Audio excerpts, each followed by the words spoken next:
할렐루야. 사랑하는 성도 여러분, 오늘도 주안의 평안함을 기도합니다. 오늘은 잠언 24장 15절에서부터 함께 보시겠습니다. 15절 말씀입니다. 악한 자여 의인의 집을 엿보지 말며 그 쉬는 처소를 헐지 말지니라. 의인을 시비하고 건들고 넘어뜨리려 하지 말라는 것입니다. 여기서 악한 자라고 말하고 있는데 과연 악한 자가 따로 있을 것인가? 우리가 이것도 한번 고민해야 될 것입니다. 왜냐하면 악한 자여 의인의 집을 엿보지 말라고 할 때 그 악한 자, 그 자를 우리는 나라고 생각은 하지 않는단 말이죠. 악한 자가 따로 있다고 생각한단 말이죠.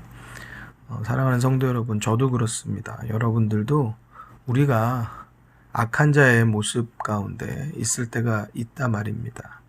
우리의 모습을 점검하고 살펴서 말씀이 항상 나에게 이야기한다라고 우리가 거울 앞에 서는 것처럼 우리 모습을 돌아보아야 되겠습니다. 16절의 말씀입니다.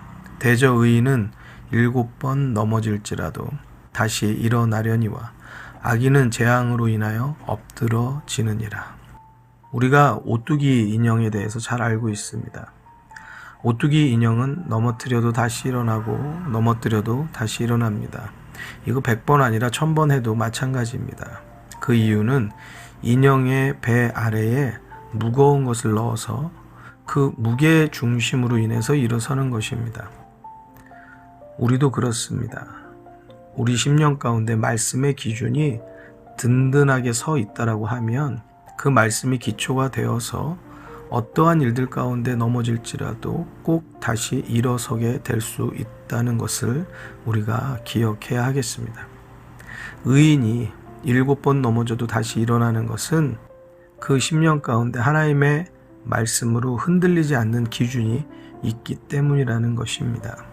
사랑하는 우리 모든 성도님들도 우리의 심령 가운데 말씀의 기준이 분명하게 서서 말씀 따라서 살아가고 그 어떠한 일들 가운데도 다시 일어서는 하나님의 은혜가 있게 되기를 주님의 이름으로 축원합니다.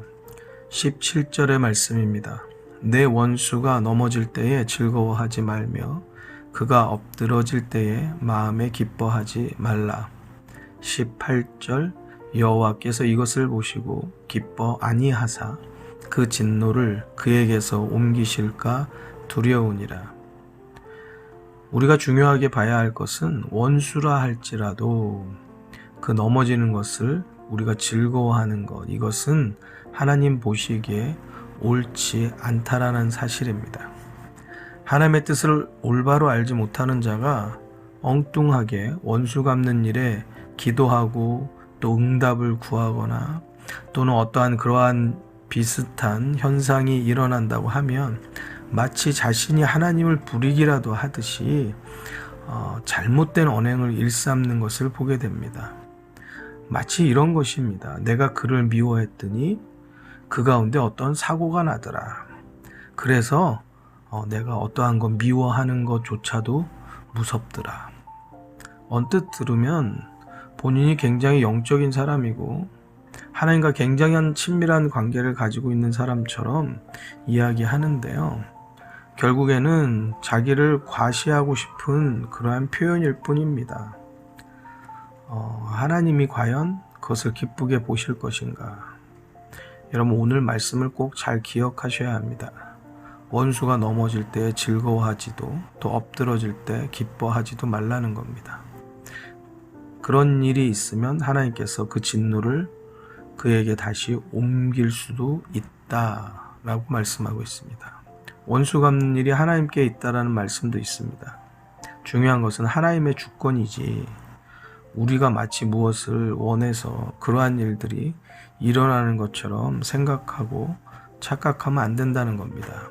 그것은 마치 자신이 하나님을 부리기라도 하듯이 그런 교만에 빠질 수 있습니다.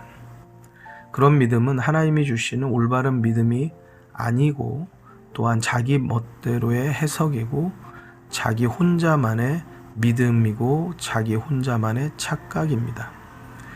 성경은 그 진노가 다시 너에게 옮겨질 수 있다는 것을 경고하고 있습니다.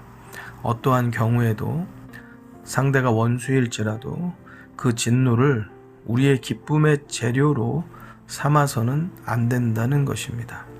하나님의 뜻은 그런 옹졸함에 있지 않은 것을 기억하시기 바랍니다. 19절의 말씀입니다. 너는 행악자의 득이함을 인하여 분을 품지 말며 악인의 형통을 부러워하지 말라. 20절의 말씀. 대저 행악자는 장래가 없겠고 악인의 등불은 꺼지리라. 결국 너가 악인의 삶을 살 것이냐 하나님의 뜻을 따르는 삶을 살 것이냐를 말하고 있는 것입니다. 우리의 목적이 무엇이냐가 중요하죠. 형통이 삶의 목적이면 악한 자의 하는 행위를 따라서라도 형통하기를 원할 것입니다. 하나님의 뜻을 따라 사는 것이 삶의 목적이면 제 아무리 형통에 형통이 있을지라도 악한 자의 형통은 쳐다보지도 않을 것입니다. 오늘의 말씀을 다시 한번 기억해야 합니다. 악한 일을 행하는 자의 미래는 없습니다. 그 하는 모든 일은 구정물을 뒤집어 쓰듯이 망신하게 될 것이고 모든 소망의 등불이 꺼지는 일을 맞이하게 된다는 사실입니다. 또한 앞서 말씀드린 무엇이 우리의 삶의 목적이냐 이것을 다시 한번 우리들의 삶에 대입하여 볼 때 말이죠.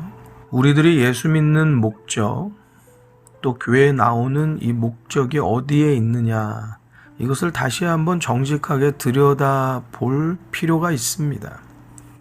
앞에서 형통의 삶이 내 목적이 아니다 라고 생각하지만 그럼에도 불구하고 많은 성도들 가운데는요, 자기가 장사하는 일에 교회에서 도움이 되지 않으면 교회를 나가는 경우가 있단 말이죠. 자기 어떤 제품을 쓰다가 또 성도들이 다른 제품을 이용하게 되면 그러면 기분이 나빠지고 교회를 나가는 일이 분명히 있습니다.